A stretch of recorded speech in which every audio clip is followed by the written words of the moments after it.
ఎన్నికలు ఎప్పుడొచ్చినా Congress party గెలవబోదని single digit కు పరిమితమవుతుందని మాజీ మంత్రి BRS senior MLA Harish Rao అన్నారు. పరిగి ఇండస్ట్రియల్ పార్క్ బాధితులను కలవడానికి బయలుదేరడంతో పోలీసులు హరీష్ రావు, సబితా ఇంద్రారెడ్డి, ఎర్రబల్లి దయాకర్రావుతో సహా పలువురు బీఆర్ఎస్ నాయకులను అరెస్ట్ చేశారు. శంషాబాద్ పోలీస్ స్టేషన్ కు తరలించిన పోలీసులు ఆ తర్వాత వారిని విడుదల చేశారు. ఈ సందర్భంగా హరీష్ రావు మాట్లాడుతూ తెలంగాణలో కాంగ్రెస్ మరోసారి అధికారంలోకి వస్తుందని, తాను మళ్లీ ముఖ్యమంత్రి అవుతానని రేవంత్ రెడ్డి పగటి కలలు కంటున్నారని ఎద్దేవా చేశారు. వచ్చే ఎన్నికల్లో కాంగ్రెస్ పార్టీకి కనీసం ప్రతిపక్ష హోదా కూడా రాదని వ్యాఖ్యానించారు. గత 2.5 ఏళ్ల పాలనలో ప్రజాస్వామ్యాన్ని కూనీ చేశారని ఆగ్రహం వ్యక్తం చేశారు. అలాంటి కాంగ్రెస్ పార్టీ ఎన్నికలు ఎప్పుడొచ్చినా సింగిల్ డిపాజిట్ కు పరిమితమవుతుందని అన్నారు. ప్రతిపక్షాలు ప్రశ్నించకూడదని, ఆందోళనలు, ధర్నాలు నిర్వహించరాదని కాంగ్రెస్ ప్రభుత్వం చెబుతోందని మండిపడ్డారు. ప్రశ్నిస్తే కేసులు, విచారణలు అంటున్నారని ఆవేదన వ్యక్తం చేశారు. రేవంత్ రెడ్డి పాలనలో ప్రజాస్వామ్యం కూని అయిపోయింది. రేవంత్ రెడ్డి గారి మాటల్లోనే ప్రజాస్వామ్యం ఉంది. ఎన్నికల ముందు 6 గ్యారెంటీలు కాదు 7వ గ్యారెంటీ ప్రజాస్వామ్య హక్కు మీకు కల్పిస్తామని ఆ రోజు చెప్పారు.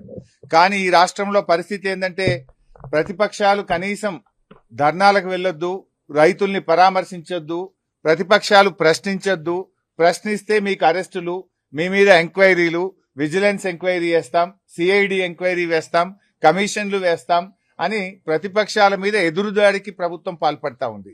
అంటే ఈ ప్రభుత్వ పనితీరు ఎట్లా ఉందంటే, మొన్న అసెంబ్లీలో కాంగ్రెస్ ప్రభుత్వం చేసిన స్కాములు బయట పెడితే అసెంబ్లీ నుంచి మమ్మల్ని సస్పెండ్ చేశారు. ఈ రోజు పరిగిలో మరి కన్నీరు మున్నీరుగా విలపిస్తున్న రైతుల్ని పరామర్శించడానికి మేము వెళ్తా ఉంటే ఈ రోజు మమ్మల్ని అరెస్ట్ చేసి శంషాబాద్ పోలీస్ స్టేషన్ లో పెట్టారు. అంటే ఈ రాష్ట్రంలో ఒక నిర్బంధ పాలన జరుగుతా ఉంది. ఈ రాష్ట్రంలో రేవంత్ రెడ్డి పాలన ఎట్లా ఉందంటే గడీల పాలన, బేడీల పాలన, నిర్బంధాల పాలన, ఒక గుడ్డి పాలన నడుస్తా ఉంది, ఒక పోలీస్ రాజ్యం నడుస్తా ఉంది. ఇది ప్రజాస్వామ్యానికి అంత మంచిది కాదు. ఇవాళ మేము ఏమడుగుతా ఉన్నాం, మీరు ఏదైతే 2 పంటలు 3 పంటలు పండే భూముల్లో ఫ్యాక్టరీలు పెట్టాలని నోటిఫికేషన్ ఇచ్చారో దాన్ని రద్దు చేయండి. ఏదైనా పనికిరాని భూములు, సాగుకు పనికిరాని భూములు ఎన్నో ఉన్నాయి, అక్కడ పెట్టండి పరిశ్రమలు.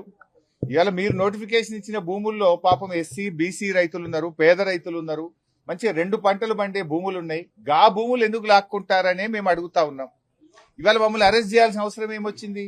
మేము ప్రజాస్వామ్యబద్ధంగా ఆ ఊరికి వెళ్లి ఆ రైతుల్ని ఓదార్చి రైతులకు భరోసా కల్పించడానికి, ధైర్యం చెప్పడానికి వెళ్తా ఉంటే ఇవాళ మమ్మల్ని అరెస్ట్ చేసి గొంతు నొక్కే ప్రయత్నం చేస్తున్నారు. ఇది ఎంతసేపు ప్రజాస్వామ్యం అనిపించుకోదు. నీ పాలనంతా కూడా బోగస్ మాటలు, బోగస్ గ్యారంటీలు, అన్ని అబద్ధపు మాటలతో నువ్వు ఇవాళ కాలం వెళ్ళబుచ్చుతా ఉన్నావు. ఇవాళ పరిగిలో వ్యవసాయ భూములు లాక్కుంటా నా దోస్తులకో నా అనుయాయులకు కట్టబెడతా అని చెప్పి పరిగిలో రైతుల భూములు లాక్కుంటావు.